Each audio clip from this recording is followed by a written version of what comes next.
Jordan Gray. Welcome to this independent live chat. Thank you so much. As you can tell, I'm not familiar with the nature of live chats because I started it with 15 seconds of technical conversation. Hello, everyone. I think it's the norm, you know. Like I think it's actually weird if you just seamlessly go into it. So I think it's fine. It's absolutely fine. If is anyone out there who has been essentially living under a rock and has been drastically deprived of a lot of humour over the past few years, can you just introduce yourself to anyone who might be clicking on and going, Jordan Gray, who is that? I say that to myself every morning. Hello, I'm Jordan Gray. I'm a comedian and a singer and actor and a screenwriter. I was the first ever transgender contestant on The Voice, and now I've created a TV show called Transaction, what's coming to ITV next week. And I'm performing at Latitude, aren't I, Jacob? You are performing at Latitude. Should we talk about your performance at Latitude? Yes, let's do that. Please. Yeah. So have you performed before at Latitude?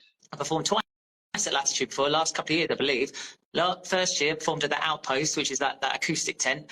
And you know, like in a festival, like a festival like Latitude, there's a lot of stages, which means you do get some like bleed over. Yeah. And we were performing comedy while there was this really ethereal, operatic forest art piece going on. So all of our jokes just felt like really like serious art pieces. It was really cool. And then last year I played on the main comedy stage, and it was the best thing ever. I love Latitude so much. I got stung by a wasp. I don't think that's Latitude's fault. I think that's probably just the nature of wasps, the nature. I went to get a grape and it bit me on the thumb, and then I had to play piano for like 10 minutes, like smashing my thumb on this piano. And it was fine. You got through it. This really nice comedian went and got me some painkillers, and then I spent half an hour with my thumb in a glass of ice. But that's not what we're here to talk about, is it, Jake? We're here to talk about the festival. It's not. The festival is a great festival. And what can you kind of tease from what is going to be what you're going to be performing this year? Do you know what? Well, because I really enjoy Latitude, because this is a snobby thing to say, so you can absolutely slap me on the wrist for saying this if you want. Because I think of Latitude as like a thinky person's festival. It's like this sounds so snobby, but it's like a smart person's festival, and I know that because it's a festival where people they clap on the 2 and the 4 instead of the 1 and the 3. That's do you know what I mean by that? Yeah, they clap on the snare. Yeah. They're on the snare. And I know that because I'm a musical comedian. So I will be performing a little bit of musical comedy at Latitude this year, in and amongst a slew of jokes and material about my life and the world at large. The world at large. We can talk about that in a bit, but I want to throw it back to kind of your beginnings in the world of comedy. I mean, I've been watching your very quick speed trajectory in the world of comedy with a big smile on my face, to be honest with you. I think you blend anarchy and joy in a very thrilling way. I don't think there's anyone out there quite like you. And that's a nice thing to say. Thanks, man. You're welcome. You're very welcome. I also think it's anchored by this immense talent, because you're not just a comedian, as you say, you're a performer, you're a musical performer as well. Has the past, I mean, what is it? Is it 3-4 years now? Has it felt like a massive whirlwind? 3 years since my show Is It a Bird took me around the world and put me on the telly. And yeah, it's mad, because I'm a working class idiot from Essex, and I'm a proud idiot. Don't get me wrong, I'm proudly Essex and proud idiot. But things just took off so fast with this show. And then I appeared on a television show called Friday Night Live, where I played the piano with a part of my body what one does not traditionally play the piano with. And it caused lots of people thought it was quite funny. And then 1,600 people specifically did not think it was very funny and complained about it often. It's just been mad. It's been a fun gateway into this world, because I was a singer for 10 years. I was a pop singer. For 10 years I did The Voice in 2016, and then I decided I wanted to tell jokes instead. And it's the most beautiful thing. Comedy now feels really important. My job now is to live up to how important it is, because as I say, I'm a baby in all of this. I'm still figuring it all out, but I do love it. I do love it very much. So in terms of, let's talk about that, the real world issues. Obviously, you turn on the news, you read anything online, and it feels miserable. It feels like the world is ending somewhat. So comedians, it's your time to kind of step in and take people's mind off things, but also, I guess, there's a responsibility to shine a light on that and maybe find the humour in certain things. What kind of pressures do comedians have in that respect. Well, I don't know about you. I suspect we might be the same. I grew up getting my my political news from, apart from the Independent, the wonderful Independent, I do get a lot of my political news from like comedians, like on talk shows and panel shows, and like quick clips of comedians, because it makes things palatable. You know, I think comedians turn their hand to that sort of thing very, very well. At the moment, because the news is so fast and overlapped and strange, people are just fatigued by it, and they need it in happy little bite-sized chunks. I'm a transgender person, so it's sort of my responsibility to an extent to dip into those bits of news, anything transgender adjacent. And even if I didn't want to do that, I get asked about it anyway, so I might as well lean all the way into that responsibility. Yeah, I can imagine that. Yeah, that part of the world at the moment is really divisive. I think my job is to keep doing it with a big smile and not make anything worse by being acerbic. There's a lot of very, very good, talented, qualified activists out there. I'm just not one. I try to do it with a smile. Yeah, I guess, yeah, in a way, it's like comedy can be activism, but it's also just a chance to take people's mind off things for an hour or two and make them forget about the troubles in the world, right? That's You can do a bit of both, actually. Yeah, bit of both. Yeah. You help people relax, and then you just Trojan horse in that idea. You incept. Look what I'm doing with my fingers. I don't know if you can see. I'm actually really impressed by that. It's like a guinea pig. You can incept ideas of peace and love and unity while making silly jokes about bread and Batman. Yeah. Be surprised. Yeah. So when you're kind of starting writing a stand-up show, how do you what's the inception of that? Do you go into it writing the full show, or does it kind of start with one joke that then turns into what the theme could be? How's that go? Rule them all. Yeah, like I think it starts with, it's like collecting marbles or something. You just sort of like, you start a collection and then you get enough. You got a handful, and you're like, I've got a handful of marbles now. Like, I don't think, for me personally, you just keep telling jokes until you've got enough that it seems like you could take that selection of jokes on tour, give it a name, like, is it a bird? Or like Manu show, is that a cock in your pocket, or are you just here to kill me? I went to test the word and didn't. I just did. It's fine. It's the name of it. It's the name of it. It's fine. It's the name of the show. You sort of, and then you find a theme. Then you find connective tissue and semantic connections between things. And then a show is born, and then you stick a poster together and you stick that on a wall, and people come to it. And then it feels like a bigger, grander thing. Things become more than the sum of their parts. Once you've got a selection of jokes like that, maybe it feels like there's a story being told through that series of jokes.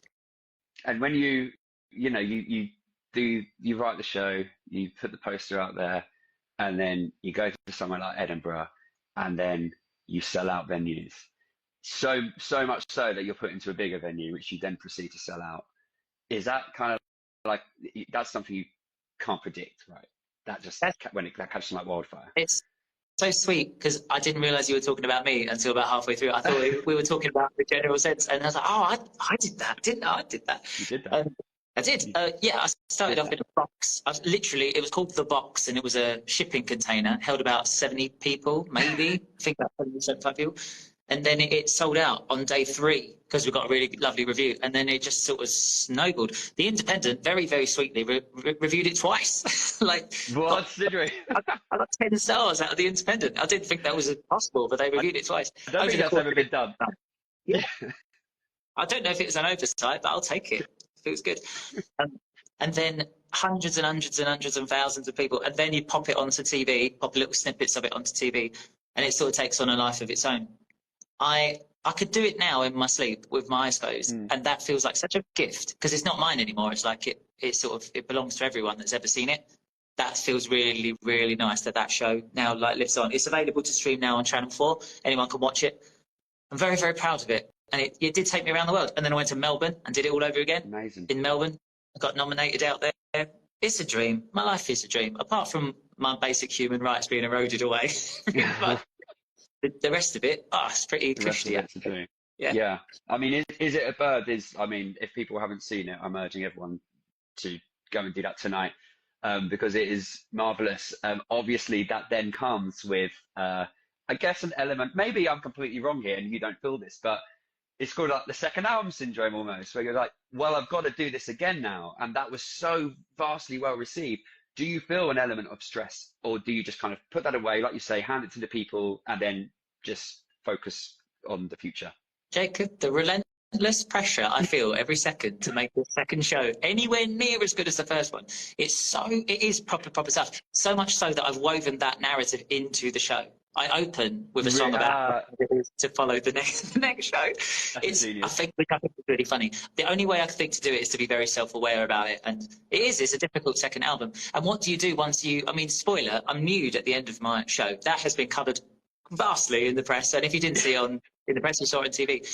That's a big thing to follow up spectacle-wise. So I think I figured out a spectacle that matches up to it. But we just ran it for 2 weeks at the Soho Theatre, and then it'll be coming to Edinburgh for the whole month at the Piccolo tent in George Square Assembly. I'm very excited, and I think it will take on more of a life of its own again, because it's not political. I'm not a political person. I'm really surprised when I read in the press about me being an anarchic or political or having any leanings, but I do have this voice and a mad haircut, and I do jump around a lot. So it seems like I'm sort of trying to pull down what do you call it, like tear down the establishment. I'm just an idiot with this accent. And you can sing brilliantly, and that you felt that in it. I mean, I'm assuming you felt that into the next show as well. Very much so. Very Yeah, much I so. actually learned the guitar. I learned the guitar for this show because it's got a Western feel. Is that a bleep in your pocket, or are you just here to kill me? Play on the old term. Is that a gun in your pocket, or are you just pleased to see me? And it's got a Western feel, so I learned it so I could do some country songs. Apparently that's my impression of a guitar. So you just casually learn. I mean, there's no end to the talent. It's slightly annoying. I'm not going to lie, but we'll move on. You should see me learn the guitar. Banana bread, Jacob. It's awful. That's very much the end of my talent. I can't bake to save my life. Well, mate, we'll get you on Taskmaster or something, and you'll have to make banana bread, and then I'm sure you'll master it. How did the shows go down at the Soho Theatre? Did they go down all right? Really well. Do you know what? I'm so lucky. My first show was a show for a kind of just the broadest possible audience. And then this show, I thought, I really want to make sure that transgender people in my life know that the show's like for them as well. And it just really surprised me how it's like 30% transgender people in the crowd, as opposed to maybe 5 to 10% in the first one. So it's a show for everyone, and it is a place and a safe place for everyone to sort of come and have a giggle together. It's not a bullying type show. I don't think I've really got that in my bones. I'm not there to shoot down at anybody. So yeah, it's a fun show, and it has been it's been great. Lovely David Tennant came to see it, and he's such an outspoken ally of the transgender kind. Yeah, he is. And it's really nice. He's proper enjoyed it, him and his wife. That's so lovely. So lucky. Yeah, that's really nice. That's really lovely. I'm aware I'm jumping around in time because I like to do things chronologically, but we need to talk about the fact that you've only gone and written a sitcom, which is starting very soon, isn't it? A few weeks. Comes next Tuesday. Next Tuesday. Out Tuesday 24th. The whole thing drops on ITVX, or you can watch it weekly on ITV2. It's called Transaction, and which is a name that was crowbarred onto me by an executive, and I have slowly got used to it. I don't mind it. I think it's quite funny. But at the time, they were like, how do we tell people what it's about? Transaction is a show where I play Liv. I'm an affirmative action hire, because Nick Frost's character, my boss, he's created a bit of a PR disaster, so they hire me to sort it out, and then I turn out to be a narcissist and a nightmare, and then that's the show. They can't fire me now, so now I'm there, and I learn slowly to become a part of this supermarket family, and I really like it, man. It's come out so good. It's really funny. Like, I always pitched it as 30 Rock in a supermarket, or Community in a supermarket, if you're a fan of those shows. And I feel like that stuff is definitely like trickled down. As the series progresses, it gets a little bit weird, a little bit surreal. I just think it's great. Nick Frost is amazing. I've seen 2 episodes today. I watched 2 today, and I can't wait to watch the next 4. I'm going to be on at ITV certainly then, probably before next Tuesday. No, it's great, and I think my favourite comedies are the ones where you've got the workplace setting. Classic setting for a sitcom, but I think, and hope I'm saying, but like I think the show will be, for the fact that, so I'm kind of doing, I've been researching something about sitcoms recently, and trans representation in sitcoms is obviously terrible, has been terrible for a long time. So a lot of sitcoms over the years are just educational, but in very subtle ways. And I think Transaction is that. And I think it will stand the test of time in that way. And also, first season of sitcom, very hard to nail. And you seem to have nailed it from the 2 episodes. So Thanks. congratulations. That's so sweet. I do. I'm a nerd for story structure. I love writing and figuring out how you get the most bang for your buck in a scene. There should be at least like 20 jokes a page, all that kind of thing. But yeah, being a transgender, I'm really impressed with ITV for slapping a transgender person on TV during the times that we're in. It's like we feel like we're being disappeared, and then ITV's like, no, here's one, like prime time. Right. Have a transgender. And it is a show where, like, I'm an idiot in it. She's an idiot. She's a narcissist. She's a lovable narcissist. She's a bit like Jack Sparrow, like lovable rogue. But I don't obviously represent all transgender people. I'm just one of them. It's just that's kind of an interesting part of the conversation. It's like, is it my job to represent everybody? No, everybody's different. But if there is only one on TV, make her really funny. Yeah. Like, also make her. She's not there to preach. She's definitely not the hero of most of the stories. Yeah. She's mad. I just don't know. I'm really chuffed with it. I think it's come out great, and I agree with you. I think it's got longevity so long as it is received in the spirit that it was intended. So you mentioned 30 Rock, mentioned Community. Do you have any other favourite sitcoms that you revisit or that you kind of had in mind when you were writing Transaction? Yeah, I think Spaced with Nick Frost and Simon Pegg was always on the cards. Like it was always a big part of the pitch. And then when Nick was like, "I'll play the boss," I was like, this is mad. With what do you call it when you materialise something? With manifesting. The show. I like. I quite enjoy Peep Show. I like the American stuff, but like I don't know. There's anything that where you can tell that heart has gone into the story of it. Some good stuff. Good stuff knocking about. ITV X has got loads of good stuff on it. Actually, to be fair, so it's worth downloading even if people haven't already got it. Yeah, tear through Transaction first though. And then do the others. Yeah, watch Transaction. And then if you don't like it, you've got some great stuff to watch. Pulp Fiction's on there. To be fair, IGX has some rogue classic films that need to be seen. Yeah, they just don't push it. They don't promote it. But when you go digging, you're like, whoa, this is worth it.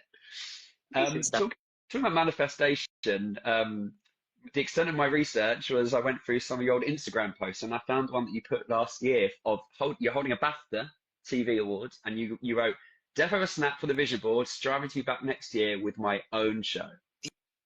Yeah, man. This was for Friday Night Live, so I was a named contributor in the Friday Night Live BAFTA, because by all accounts, me stripping off naked on the television definitely garnered some of those views, which is really sweet, really nice. And Boffola did an amazing job of that. Big up. Shane Allen let me hold his BAFTA for that particular photo. But nice. Nice. We won a BAFTA together, and now it'd be nice it'd be so cool to walk out, with my own. And just like, I don't know if you've ever thought about this, but if you had a BAFTA, I just would want to look through the eye hole of it everywhere. I'm really fascinated by what life would look like through that little golden hole. Yeah.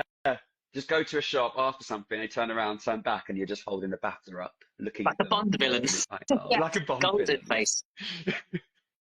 That's for that alone, you need to bring one, but also just generally, come on. Yeah. Come on, people. Come on, people. Do you? I mean, you've also. I like throwing quotes at people that people have said before to see how they feel about this now. You said the day you decide that you're actually amazing, if you genuinely start to believe you're any good, it'll all fall apart. Yeah, that's super important. So I performed on Friday Night Live. I did a song called Better Than You, which is the closing song of my show, Is It a Bird? And I'm just thinking about how much better I am than everybody else. It couldn't be funny if that was true. If I believed that, it's just an idiot and a narcissist on stage saying I'm better. And you're like, well, what's this? It's obviously betraying an underlying feeling that I never feel good enough, just like everybody else. We're all striving to be good enough. But when you're transgender and you're being squished at every single turn to sing a song about how much better I am because I'm transgender, it's just some funny corollaries that you can draw. But if you feel like that you are a member of a group of people that's being oppressed by transgender people, that seems like a mad thing for a person to go up on stage and do. So I understand, I understand the reaction from those people. It's just deeply misguided. And it was really strange when it happened, because I don't know how an entire nation can sort of like enjoy something and then a small group of angry people just go, no, they're all wrong. And that person is being 100% sincere and serious about how much better they think they are. Anyway, that's been my life for the last 3 years, is dealing with that strange dichotomy of people thinking I'm being serious. I'm a comedian. You're a comedian. It must give you a nice feeling when you consider that the overwhelming majority knew it was a joyous performance and got the joke and praise you for it. The 1,500 people or however many bigots who complain to Ofcom or whatever, that is annoying, and I'm sure that incites a lot of rubbish, but overwhelmingly I saw a lot of praise as well. It was lovely. Yeah. It changed my life. I'm so proud of it. I wouldn't do anything differently now. I just wish that, I was 15 years in the future when all of this stuff wasn't a problem anymore. Although somebody probably would have beat me to it by then. So it was about the time before somebody played the piano with that part of their body. I think Zelensky did it, to be fair, on TV. I don't think I'm the first to do it. Who did it better, though? There's only one way to find out. No, we're not going to do that. Side by side. I guess the nature of being a trans performer as well. So, there's obviously got to be a time when you want other roles and you just want to get a role, and it doesn't matter that the character is trans or the character isn't necessarily trans. It just is, you're performing in that role because you're the right person for the job. There's an interesting conversation there, because being a member of any protected characteristic or any minority characteristic whatsoever, like, it's very strange to be given a role and for it to be completely ignored unless that role is not a human. Like if I was playing an alien or a toaster or like a lamppost or something, or if I was like voicing a cartoon cat, then it doesn't matter. If I'm on screen, I would want, at least in the stage in history we want, it's like having a nose in the middle of your forehead. If I didn't say it, like if I'm a stand-up comedian, but if I went through an hour and I never said, oh, by the way, this is my forehead nose, people would go, just say it so we can like get on board. So it is nice to think that there'll be a time when transgender as a prefix, trans, is like, it's meaningless to the conversation. But at the moment, I'm quite proud to hold that responsibility for the time being, to be like a go-to trans person. But I agree, yes, there'll be a time when it's not even a question. It's just, at the moment, I've got a deep voice. I'm quite tall for a girl. Like, there's signifiers. I think people just be like, can you just say it? Just say it, and then we'll on board for the rest of the show. Yeah. It's funny because Nick Frost's character in Transaction, he's kind of David Brentish in a way, in that he's so desperate to let you know that he's not a bigot, he's not transphobic, he's not this, and then he like makes jokes that are just so off color, and everyone's like, what? No, he can't. He goes so much the other way. He's like, sorry to interrupt. I so enthusiastically agree with you. He's so good at it.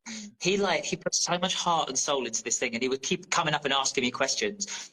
What is and isn't like on the right side? And I was like, well, that's kind of really you can ask me, but for you to decide it. If it comes from a good place, it's ripe and fertile ground for comedy. But yeah, that character just wants to do right, and so when he like then makes jokes and he thinks he's like part of the gang and he kind of misses. Yeah. It's one of my favourite bits of the show. And then they bond, like Liv and Simon, the Nick's character, they really bond over the course of 6 episodes. And that's my favourite. That's seeing characters coming together, unlikely duos coming together, is such a beautiful part of the process. That's 100% one of my favourite things in TV, and why TV as an art form is so great. And like, I love films and I watch so many films, but TV, when you've got like loads of episodes, like in a drama, I love the days when dramas around for 24 episodes, because at the end of that, scenes occur and you're like, wow, this interaction is landing 20 times stronger because we've had that length of time for it to percolate, and then when it hits, it's like, wow. But that's obviously a bit of a dying thing. Yeah. No, it's the privilege to be able to write an extended series of something. Yeah, that's something to really aspire to, because you're right. Jokes that would have got a 5 out of 10 in a pilot episode after 24 episodes, and these characters, and you kind of know what they're going to do. It's like Big Bang Theory survives on Sheldon Cooper walks in and says a long sentence. And we're like, I knew he was going to do that because he's Sheldon Fleming Cooper. Yeah. Yeah, sitcom is just about writing characters that you can predict what they're going to do, not exactly how they're going to do it, but you know how they're going to react, because then you can start to play with expectations. And when they do something differently, you're like, whoa, they know what I know, so they've flipped it on me. Trying to flip it. Thanks, TV. That's good writing. So when did you start writing Transaction? When was like the idea of it? When did you dream it up? I wrote a sitcom, a one-off episode of something called Tall Dark Friend, which is also my stage name, where myself and another comedian, Stephen Trumbull, we sat opposite each other at the Museum of Comedy and we just riffed and ranted, and it was really funny, like comedian banter. And then we made a short form series, and then the commissioners of that, they said, can you not do that, please? Because nobody cares about comedians. Can you set it somewhere more relatable? So I was like, well, I'll set it in a supermarket then. I have some experience like hanging out with my friends after hours when they would close, and we'd have like donut fights in the supermarket. What I love about it is that it's a job where people have different levels of power on paper, but in real life that doesn't mean anything. So I just bulldoze everyone. It just comes in like a wrecking ball. Even though her boss is her best friend is technically her supervisor, and then she's got these bosses above her, and then Simon. I also like it because it's not set during the day. Not a single, you never see a customer in Transaction because it's set during the night shift when people are restacking the shelves, and that's when people's brains get a bit kooky and a bit psychedelic and a bit off kilter. And I really wanted to write a show that would allow us to do some weird magical realism, like. You're not really quite sure if what you're seeing is what you're seeing. Only a slight touch. It's just a gentle touch. But the way to make that happen is to do it during a night shift when people are a bit kooky anyway. I'm sure there's people watching now that can relate to that strange feeling of the jokes you start to tell at 1 a.m. are dark, dark and unusual. Especially because your sleep pattern is all over the shop. So it's like, I don't know. Yeah. It changes things. That's actually... Do you know what? Obviously, I knew it was set in night shift, but I didn't kind of make that inference, that link, but it makes complete sense. Well, as the season goes on, episode 3, we dip into like a noir genre homage, and then there's like a sci-fi homage down the line. It gets really Community, in my opinion. It gets very 30 Rock. Yeah, and that's because we're allowed to, because it's a night shift. You can kind of you just fall into it. You're like, okay, yeah, we're doing a noir episode, a noir detective episode. And it just gets better and better. I mean, I'm I can say that as a fan of the show. Yeah. I know I created it, but it takes an army to make a show. Yeah. And what they've made, I'm a big fan of. I love how it escalates, and I can't wait to just watch more and more and more. I've got to write them. Yeah, you got to write them. Yeah, the pressure. You're like, damn. Yeah. I got to write that. Okay. I am somehow even more excited than I was when I first logged onto this chat. So thank you for that. If they don't send it to me this week, I'm going to be furious. I will. I'll send it to you. I'm doing it right now.